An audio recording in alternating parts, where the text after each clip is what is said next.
Chef இன்னைக்கு ஒருத்தர் வந்து கிராண்ட் ஃபினாலேக்கு போறாங்க. அதெல்லாம் இன்னைக்கு வந்து தெரிய போகுது. சோ இன்னைக்கோட மோட்டிவேஷன்னா ஏதாவது ஒன்னு சொல்லுங்க. 2045. நான் சொல்லி போர் ஆயிடுச்சு.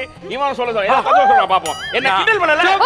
நான் சொல்றா. இந்திய தொலைக்காட்சியில் முதல் முறையாக நம்பர் 1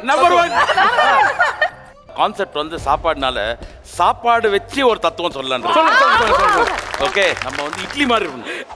ஏன் செஃப்? என்னதான் உன்னை குழியில தள்ளாலும் வெளியே வரும்போது கம்பீரமா வெளியே வரணும்.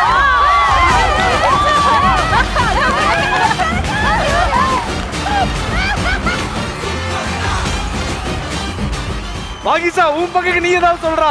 ஏன் பங்குக்கு இல்ல, சொன்னதை வச்சு சொல்றேன். ஓகே, அமர்ந்து இருக்கிற விஷயம் வந்து எப்ப பொங்கி வருமென்று தெரியாது. நீதிகள் கேட்டு வரலாற்றில் ஆயுதம் பேசிய கதையுண்டு.